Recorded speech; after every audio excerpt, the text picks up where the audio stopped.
अच्छा, आज हमारे बीच में हैं बहुजन साहित्य आए हुए हैं। चलिए इनसे बातें करते हैं। कैसे हैं आप बहुजन साहित्य? जय भीम।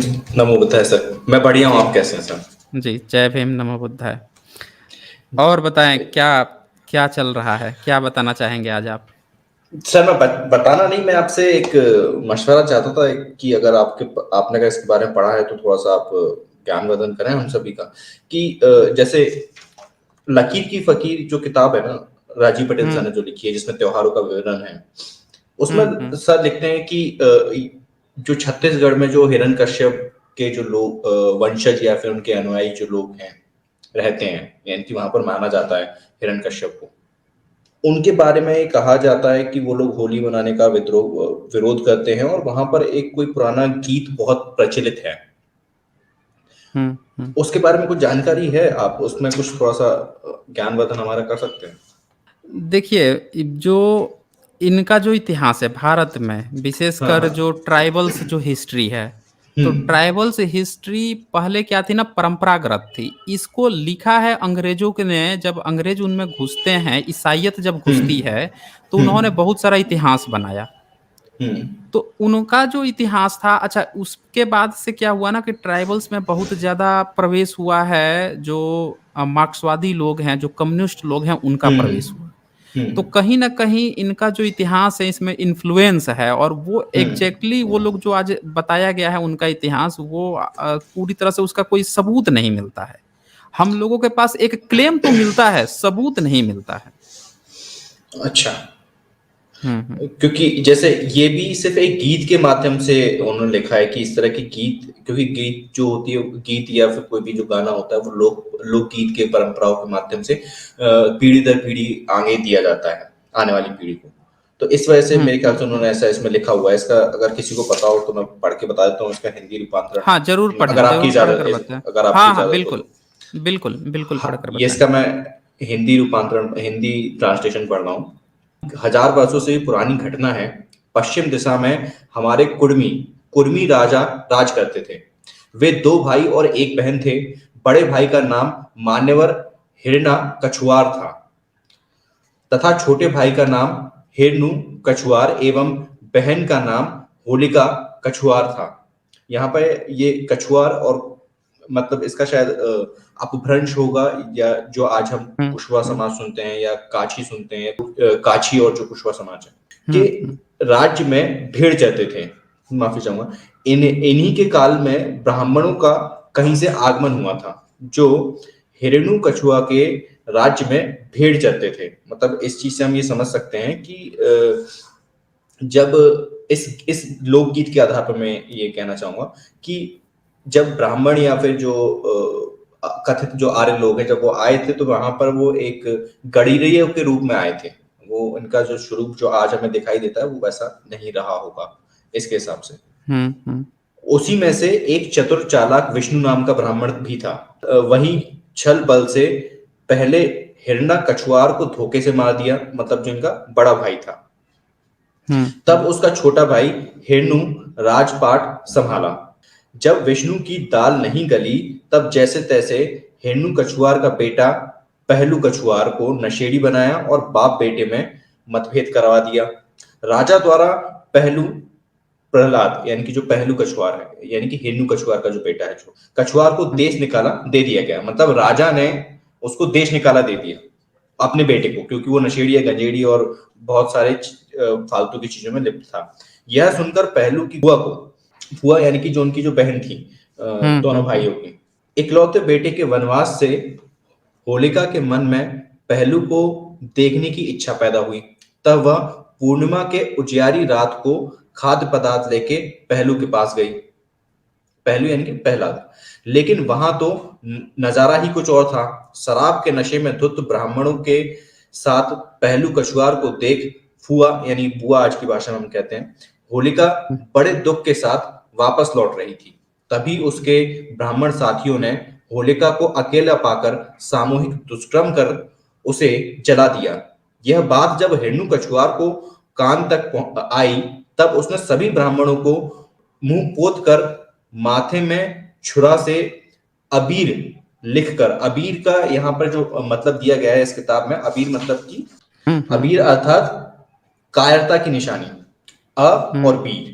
अबीर जो पूरा वर्ड है उसको अगर संधि विच्छेद हम करें तो यानी कि नहीं, का मतलब नहीं होता। वीर का मतलब कोई वीरता दिखाने वाला, कोई बहुत ही जिसके अंदर बहुत ताकत है, बहुत क्षमता है, बहुत शौर्य है।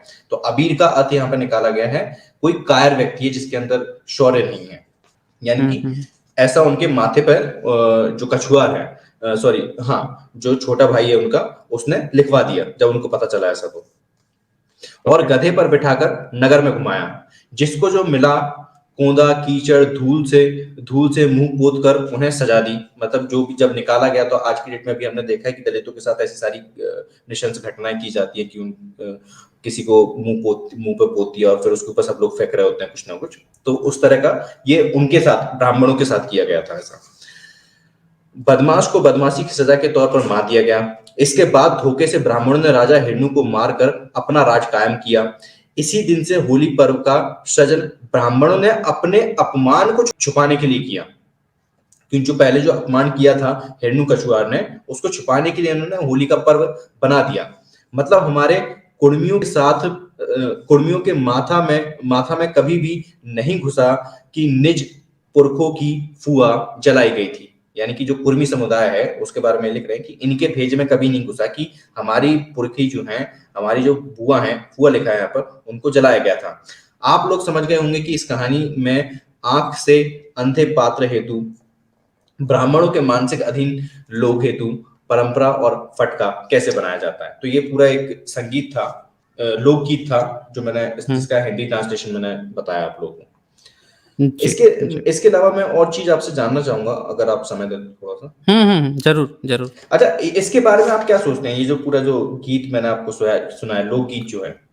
जी, देखिए लोकगीत जो होते हैं ना, वो उनको बनने में और ख़त्म होने में समय नहीं लगता है। जैसे आप देखेंगे कि हम्म। जो भाट होते थे, बीच में हम्म। जो राजपूत काल है उसमें भाट होते थे। तो वो हम्म। तरह-तरह के गाने बनाते थे और तरह-तरह की चीज़ें जो हैं अपने राजाओं को खुश करने के लिए बनाते थे।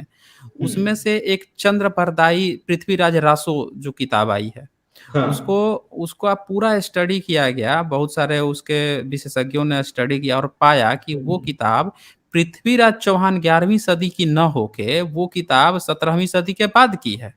हम्म। और वो बंदा जो है उसका ये क्लेम था कि ये बंदा उनके समकालीन था और उनका गायक था, उनका दरबारी था हम्म। ये। हम्म। तो वो आप ये देखिए कि किसी ने उसके नाम पर ये चीज़ें जो हैं 17वीं सदी के बाद गाना गाया और थोप दिया कि हम्म। ये उनके समय की है। अब वो गायक था। ठीक इसी हम्म। तरह से और भी है, अल्लाह उदल हैं। अल्लाह उदल का कोई सबूत नहीं मिलता है, लेकिन उनका जो है हम्म। गीत चलता है। गीत लोग गाते हैं, उनकी हाँ। महानता गाते हैं। तो बहुत हाँ। सारे ऐसे लोग हुए हैं जिनकी गाथाएँ गाई गई हैं और जो गाता था वो दरबारी कवि उनके प्रशंसा में गाते थे। तो अच्छा। ये गायकी का चलन जो है ना पिछले हम देखे हैं पिछले 6-7 100 ईयर्स के दौरान में चला है। तो हम्म। लोकगीत भी अगर चला है ना कहीं पे तो उसका हम्म। दौर बहुत पुराना नहीं होगा। अगर दौर हाँ। बहुत पुराना होता, बहुत दौर पुराना हाँ। होता तो उसका कहीं न कहीं कोई न कोई कंपाइलेशन होता। अच्छा, लेकिन आपको ऐसा नहीं लगता कि ये जो पूरा जो लोकगीत है, इसके हुँ, माध्यम से जो छत्तीसगढ़ में रहने वाले जो आदिवासी कम्युनिटी के लोग हैं या कुरमाली जो भाषा का इस्तेमाल करते हैं, क्योंकि ये जो ओरिजिनल जो लोकगीत है वो कुरमाली भाषा में है।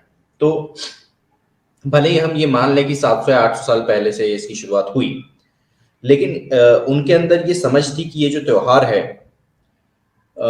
वो हमारे लोगों का त्योहार नहीं है। और ये जो त्योहार है महिलाओं के ऊपर अत्याचार का त्योहार है, हमारे पुरखों को नीचा दिखाने के लिए त्योहार मनाया गया है। ये समझ उनकी उनमें उस समय भी थी, लेकिन आज के समय में भी हमारे लोगों में ये समझ नहीं आ पा रही है। हाँ, ये देखिए मैंने जैसा कि बताया कि कई चीज़ें ऐसी हैं ना जो बाद में जब हमें हम्म। किसी जो शोषक वर्ग है उससे जब हम्म। फाइट करना होता है तो कई चीज़ें अपने लोगों में बतानी पड़ती है। जैसे आप देखिए कि हम्म। पिछले पिछले हम्म। 60-70 सालों में कितनी कहानियाँ ऐसी पकड़ाई गई, कई सारे संगठनों ने ब्राह्मणिकल सिस्टम के हम्म। खिलाफ उनकी कहानियों का, जैसे एकलव्य का चरित्र। एकलव्य जो है उसको किसने हाईलाइटेड किया है, आप ध्यान से देखिएगा। उसको आदिवासी बताया गया कि वो आदिवासी था और ये किया गया। अब एकलव्य, अगर 5000 साल पहले की रामायण की घटना बताई गई, तो क्या रामायण प्रमाणिक है? एक सवाल, ये क्वेश्चन आता है। तो एक पल में सब लोग कह देंगे कि नहीं, वो प्रमाणिक नहीं है। तो जब प्रमाणिक नहीं है, फिर भी उसका एक किरदार लोगों के बीच में प्रेजेंस है कि वो किरदार हमारा था और ब्राह्मणों ने कुछ ना कुछ गलत किया है।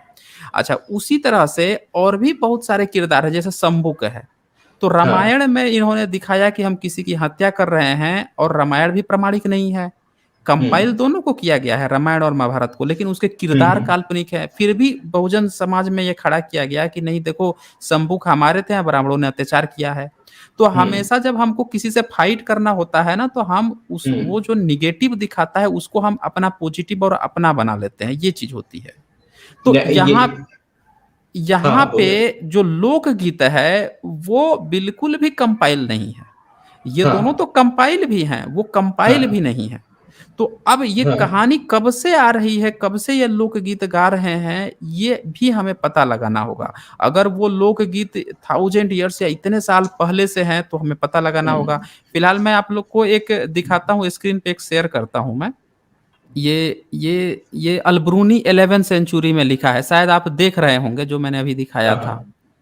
इसमें देखिए, इसमें 11 सेंचुरी में 1024-25 की घटना है, ये 1029-30 की घटना है। उसे लिखते हैं कि जो फाल्गुन माघ महीना था, माघ महीना, फाल्गुन पूर्णिमा को हम मनाते हैं होली, तो ये बताते हैं कि फाल्गुन पूर्णिमा के दिन जो है वो स्त्रियों का पर्व है।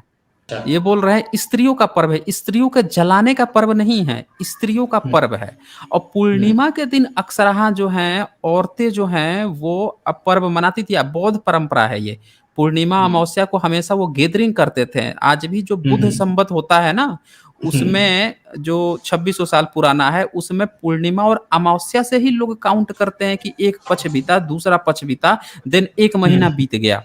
ये उससे काउंटिंग चलती है। तो गैदरिंग करके पब्लिक को भी बताना पड़ता था, ये ओल्ड परंपरा है। तो कैलेंडर से हम लोगों को थोड़ा सा इतिहास पता चलता है। यहाँ पे हमें पता चल रहा है कि स्त्रियां इस दिन सेलिब्रेट करती थी। इनका कोई जिक्र नहीं मिलता है किसी के जलाने का या स्त्री जलाने का। इसका मतलब कि 11th सेंचुरी में भी भारत में ये चीजें गैदरिंग हो रही थी पब्लिक में। अब ट्राइबल्स में अगर ऐसा कुछ हुआ है तो जरा एक बार गौर कीजिए, भारत में एक दिन में कितने बलात्कार होते हैं। एक दिन में इतने बलात्कार होते हैं, तो हमारे यहाँ तो एक साल में न जाने कितने बलात्कार होते हैं। हमारे यहाँ अगर पिछले 100 साल का आंकड़ा उठाएं तो न जाने कितने बलात्कार होते हैं।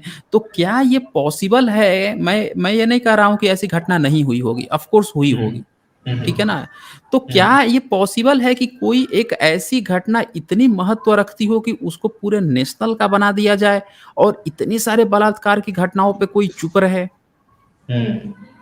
एकदम सही सही एकदम आपने पॉइंट उठाया कि जरूरी नहीं कि कोई एक घटना, और अगर एक घटना को अगर इतना बड़े स्तर पर अगर लाया जा रहा है तो उसके पीछे क्या कारण है, क्यों इस तरह से किया जा रहा है। बिल्कुल सही कहा। अच्छा, अगर आप मुझे थोड़ी सी और इजाजत दें, एक्चुअली मैं थोड़ी रिसर्च कर रहा था होली के ऊपर ही, तो मुझे और भी कुछ दिलचस्प जानकारियां मुझे मिली। हालांकि मैं उस पर वीडियो बनाऊंगा, तो मेरे चैनल पर जाके लोग देख सकते हैं कल। बिल्कुल। अच्छा, मैं जो बताने वाला था, जो ये आपने किताब पढ़ी होगी ये वाली, क्या बालू की भीड़ पे खड़ा है हिंदू धर्म, डॉक्टर सुरेंद्र कुमार शर्मा कैथी ने लिखी। हाँ। है ना, उसमें होली का जो पर्व है, जो त्योहार है, उसके ऊपर बहुत डिटेल में उन्होंने डिस्कशन किया हुआ है, और कई सारे जो धर्मशास्त्र हैं ब्राह्मण धर्म के, उनका भी इन्होंने जिक्र किया है, जिसमें कि एक चीज का मैं जिक्र करना चाहूंगा। इसमें एक शास्त्र, इनका एक धर्मशास्त्र है, और इसमें ये कहा गया है कि जो महिलाओं के जो गुप्तांग हैं उनको संबोधित करते हुए भद्दी गालियां देने का जो चलन है, वो भविष्य पुराण में मिलता है, जिक्र मिलता है उसका, होली के दिन। हाँ, ये दिखाया था आपने। हाँ। तो ये मतलब काफी दिलचस्प चीजें पता चलती हैं जब इनके धर्मशास्त्रों को उठा के देखा जाए तो इनको और क्या आता ही था। ये लोग तो मछली से, हिरनी से, कहीं से भी बच्चे पैदा कर देते थे। इनके अलावा तो कुछ आता नहीं था। जहां मन करे वहीं खून खच्चर शुरू कर देंगे, कोई भी कहानी बना देंगे, कोई भी कहानी पब्लिक को सुना देंगे, और दूसरों को तो इनको पढ़ने देना नहीं था। इनको तो किसी दूसरे को पढ़ने देना नहीं था, तो जो मन करे वो एक तरफा राज था, जो मन करे वो लिखते थे, जो मन करे वो पढ़ते थे ये लोग, यही करते थे। बिल्कुल, बिल्कुल। अच्छा, एक और चीज़ मैंने आज एक वीडियो देखा था, मैं इस पर एक आपसे समझना चाहूँगा। हुँ, फाल्गुन की जो पूर्णिमा है, जिस दिन होली बनाई जाती है, हुँ, उसके बारे में मैंने ये सुना, मुझे नहीं पता है कितना तथ्यपरक है, क्योंकि मेरे पास कोई रेफरेंसेस नहीं है, लेकिन मैंने ऐसा सुना कि जो बौद्ध जो पूरा मत जो रहा है, उसमें इस पूर्णिमा का बहुत ज़रूरी एस्पेक्ट इसमें हमें मिलता है कि आनंद जो थे, हुँ, जो हुँ, कि तथागत के बहुत करीबी थे, उनको जो संघ में लिया गया था, हाँ, संघ में जब लिया गया था तो इसी दिन लिया गया था उनको। इसके अलावा भी एक प्रजापति करके कोई महिला थी, उनको जब संघ में लिया गया था तो इसी फाल्गुन पूर्णिमा के दिन ही लिया गया था। और इवन जब जो उनके पुत्र थे राहुल, उनको भी जब प्रवज्ञा दी गई थी, जब दीक्षा दी गई थी, तो हुँ, इसी पूर्णिमा के दिन दिया गया था। मे भी हो सकता है। मतलब इसका मेरे पास कोई तथ्य नहीं है, इसलिए मैंने आपसे पूछा अगर आपके पास कुछ हो। नहीं, इसमें इसमें हो सकता है, क्योंकि जो इनके लिए पूर्णिमा और जो अमावस्या थी ना, ये गैदरिंग के लिए हम्म, सबसे अच्छा दिन था, विशेषकर पूर्णिमा वाला, हम्म, क्योंकि हम्म, एक लाइट भी हल्की सी बनी रहती थी, तो उसमें ये हम्म, लोग सोशल गैदरिंग करते थे। तो उस हम्म। हो सकता है कि ये लोग सोचते हों कि जिस दिन गैदरिंग हो उसी दिन प्रवज्ञा सबके सामने दिलाई जाए, ये भी हाँ, हो ये सकता इसकी है। संभावना है, इसकी संभावना हुँ। है। खैर, साइंस जर्नी सर, मुझे काफी अच्छा लगा आपसे बात करके।